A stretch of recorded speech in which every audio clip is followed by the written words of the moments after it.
વિદ્યાર્થી મિત્રો, આજે આપણે યુનિટ 3 માય એક્શન્સ મારી પ્રવૃત્તિઓ એમાં પાર્ટ 1 લિસનિંગ વિશે શીખવાનું છે, સમજવાનું છે.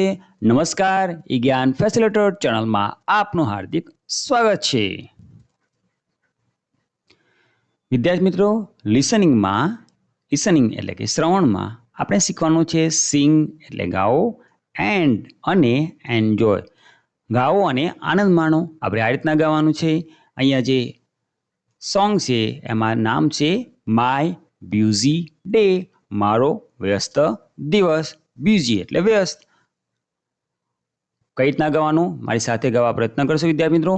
આઈ run, I ride, I run, I ride, I read and ride, I read and ride, I pick, I pull, I pick, I pull, I fly a kite, I fly a kite, I give a gift, I give a gift, I open and close, I open and close, I tell a tell, I tell a tell, I touch my nose, I touch my nose. આ રીતે તમારે ગાવા પ્રયત્ન કરવાનો. હવે આપણે line સમજીએ. I run, I એટલે હું, રન એટલે દોડું, હું દોડું છું. I ride, હું સવારી કરું છું.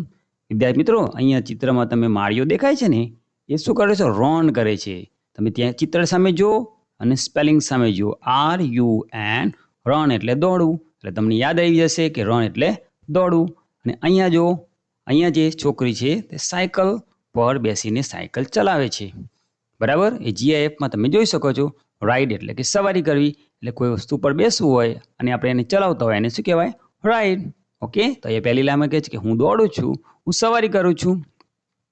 આઈ રીડ એન્ડ રાઇટ, હું વાંચું છું અને લખું છું. રાઇટ એટલે લખું. આઈ પીક, PICK, પીક એટલે કે ચૂંટવું અથવા તોડવું. હું ચૂંટું છું. આઈ પુલ, હું ખેંચું છું. હવે પુલ, ખેંચવું, અહીંયા તમે ચિત્રમાં જુઓ, એ રેબિટ છે, એક ભાલુ છે, ટેડી બેર, એને ખેંચી રહ્યો છે. એને શું કહેવાય? પુલ કહેવાય. ચિત્રમાંથી આધારિત તમે સમજી શકો કઈ રીતના ખેંચવાની પ્રક્રિયા થાય છે.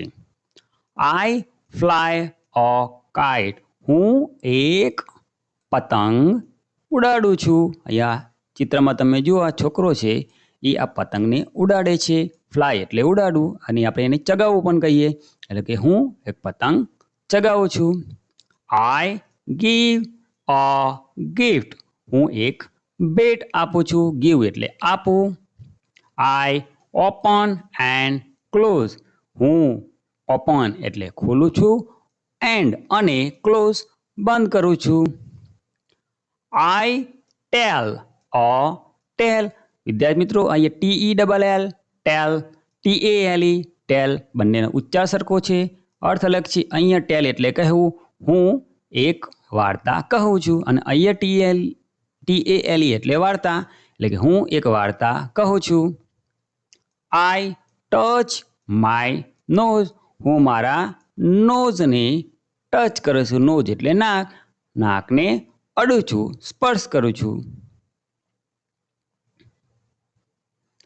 ત્યાર પછી I clean, I wash, I eat so I will grow. Who makes my food? Who makes my food? I want to know. I want to know. I cut, I draw. I cut, I draw. My art I show. My art I show. I sit, I sing. I sit, I sing. Up high, down low. Up high, down low. વિદ્યાર્થી મિત્રો, અહીંયા આપણને કહેવું છે I clean એટલે કે હું સ્વચ્છ કરું છું. અહીંયા તમે ચિત્રમાં જુઓ છો કે એક છોકરી છે તે પોતાના હાથને સ્વચ્છ કરે છે. ક્લીન એટલે સાફ કરે છે. આઈ વોશ, હું ધોઉં છું. અહીંયા તમે આ એનિમેશન દ્વારા સમજી શકો છો. વોશ એટલે કે ધોવું, તો અહીંયા એક કપડાં ધોવાની નાની એવી જે બતાવેલ છે. એટલે કે ક્લીન એટલે સ્વચ્છ કરવું અને વોશ એટલે ધોવું. હું સ્વચ્છ કરું છું, હું ધોઉં છું. આઈ ઈટ, ઈટ એટલે ખાવું. સો આઈ વિલ ગ્રો, હું ખાઉં છું, તેથી આઈ વિલ ગ્રો, હું વધું છું, વિકસું છું, મોટો થાઉં છું. હુ મેક્સ માય ફૂડ, કોણ મારો ખોરાક બનાવે છે? પ્રશ્ન પૂછ્યો. આઈ વોન્ટ ટુ નો. મારે તે જાણવું છે કે હુ મેક્સ માય ફૂડ. જેથી હું મોટો થઉં છું, એને ખાઉં છું અને હું મોટો થઉં છું. કોણ મારો ખોરાક બનાવે છે એ મારે જાણવું છે. આઈ કટ. આઈ કટ એટલે કાપવું. હું કાપું છું. આઈ ડ્રો. હું ચિત્ર દોરું છું. ડ્રો એટલે દોરવું. My art. I show. મારી કલા હું બતાવું છું. શો એટલે બતાવું. આર્ટ એટલે કલા. મારી કલા હું બતાવું છું. અહીંયા તમે ચિત્રમાં જોઈ શકો છો. આઈ સીટ એટલે બેસવું. હું બેસું છું. આઈ સિંગ. હું ગાઉં છું. અપ હાઈ એટલે કે ઊંચે સરે. ડાઉન લો નીચે સરે. ઊંચેથી અને નીચેથી. અહીંયા તમે જો કાર્ટૂનમાં બતાવ્યું છે. બરાબર. સિંગ કરે છે. સિંગ એટલે કે ગાવું. ઓકે. ત્યારબાદ I look I jump.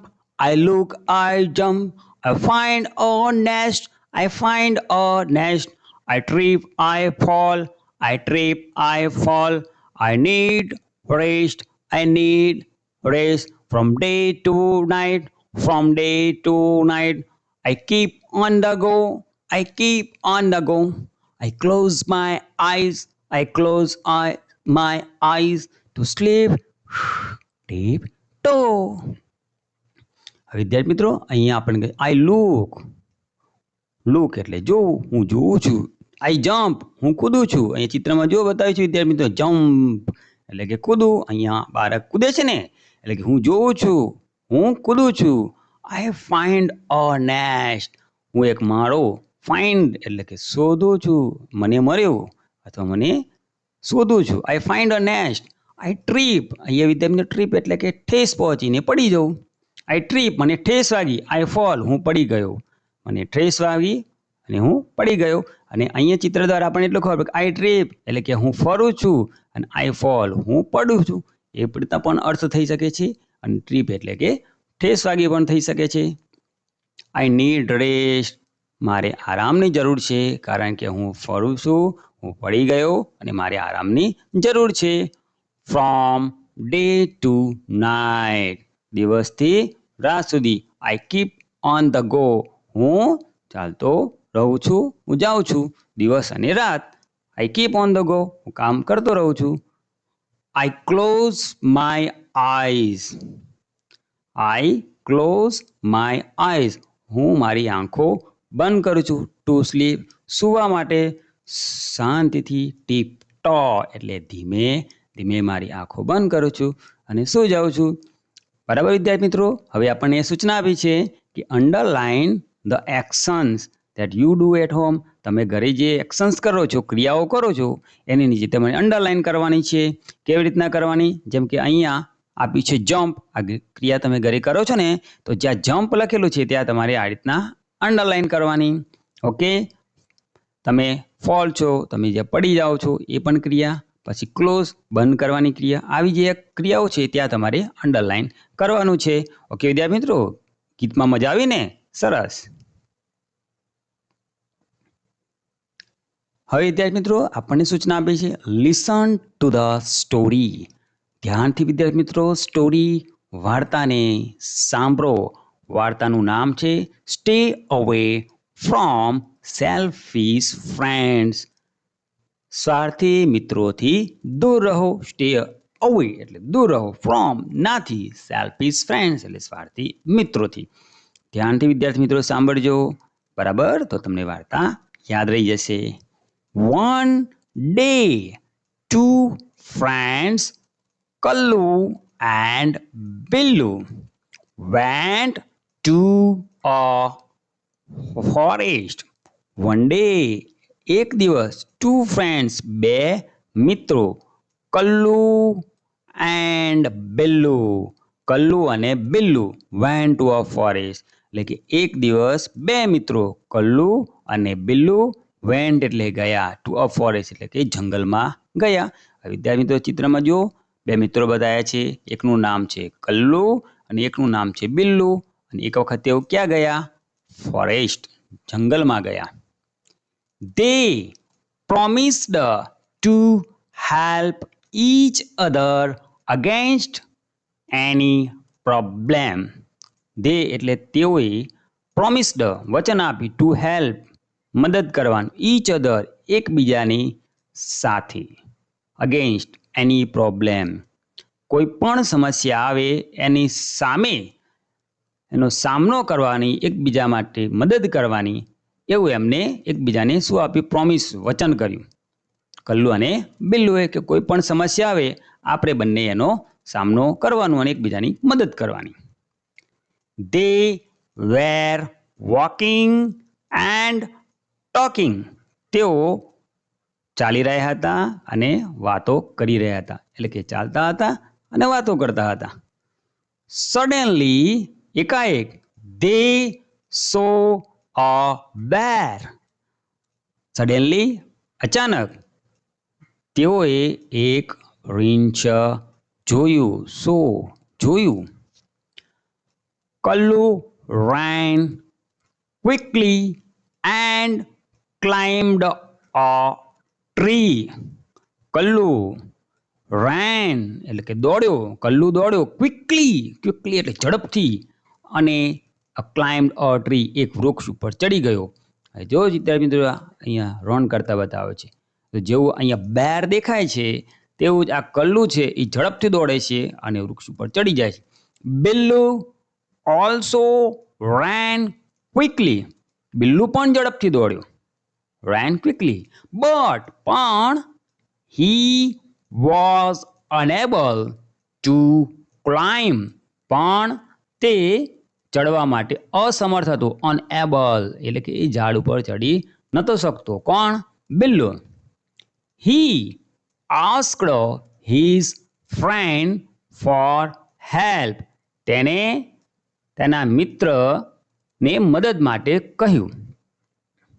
But Kallu did not help. પણ કલ્લુએ તેની મદદ ન કરી.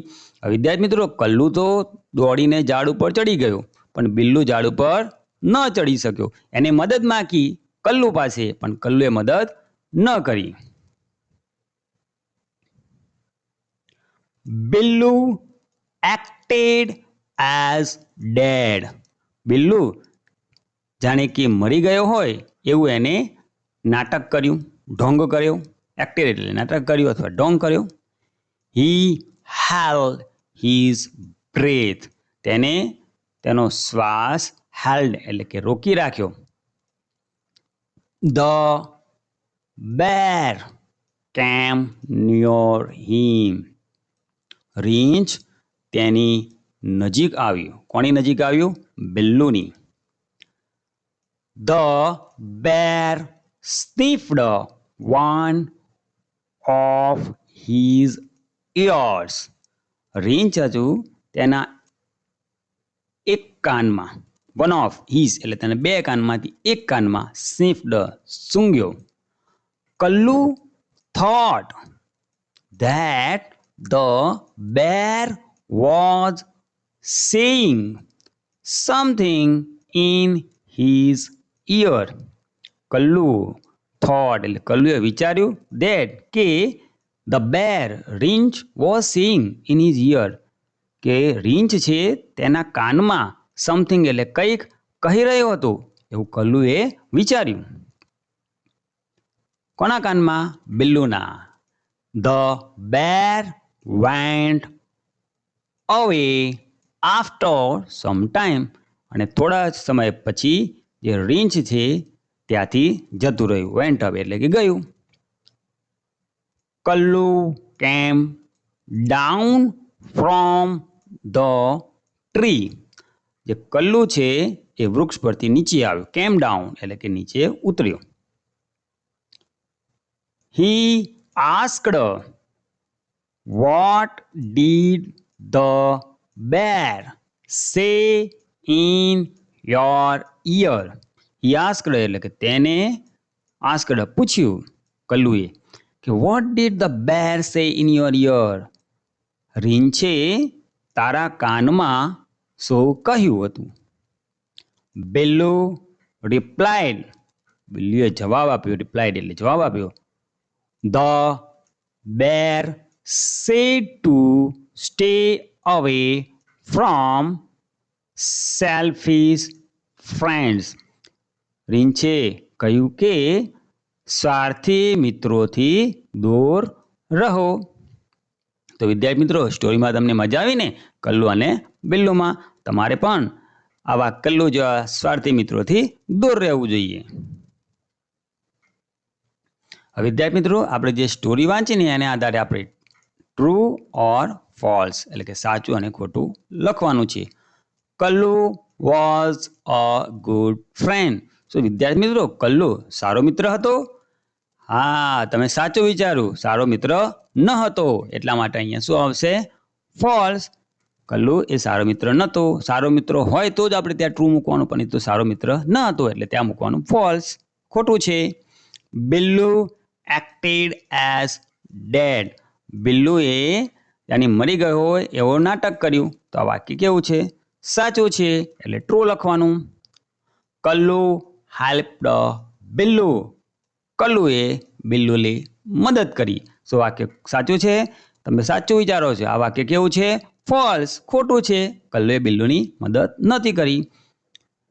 The bear said stay away from selfish friends. હવે વિદ્યાર્થી મિત્રો, આ જુઓ, અહીંયા એવું કહેવાય છે કે રીંછે કહ્યું કે સેલ્ફિશ મિત્રોથી દૂર રહો. આમ તો આ વાક્ય જોવા જઈએ વિદ્યાર્થી મિત્રો આપણને ખોટું લાગે, બરાબર? પણ સામાજિક વાત અહીંયા એવું છે કે વાર્તાની અંદર એવું કે જે બિલ્લુ છે એ રીંછ દ્વારા એવું કહેવા માંગે છે કે ભાઈ સેલ્ફિશ ફ્રેન્ડથી દૂર રહો. એટલા માટે આ વાક્ય સાચું છે. કારણ કે અહીંયા આપણને એવું બનાવવામાં આવ્યું છે કે રીંછ છે એ બિલ્લુના કાનમાં કંઈક કહે છે. એવું કોણે વિચાર્યું હતું? કલ્લુએ વિચાર્યું હતું. એટલા માટે આ વાક્યને આપણે ટ્રુ લખવાનું છે. ઓકે વિદ્યાર્થી મિત્રો? હવે વિદ્યાર્થી મિત્રો, અહીંયા જે લિસન્સ પાર્ટ્સમાં જે અઘરા સ્પેલિંગ આવે તમે સ્ક્રીન ઉપર જોઈ શકો છો. વિડીયોને પોઝ કરીને 12 સ્પેલિંગ તમારા નોટબુકની અંદર નોટ કરી લો અને ચોક્કસ આની તમારે યાદ કરવાના છે. તો લખતા જવાનું અને બોલતા જવાનું. સ્પેલિંગ છે peak, pool, tail, tall, nest, trip, need, tiptoe, against, suddenly, bear, snip. તો વિદ્યાર્થી મિત્રો, આશા રાખું કે આ વિડીયોમાં તમને સારો ખ્યાલ આવ્યો હશે. વિડીયો જોવા બદલ આપનો ખૂબ ખૂબ આભાર. ધન્યવાદ.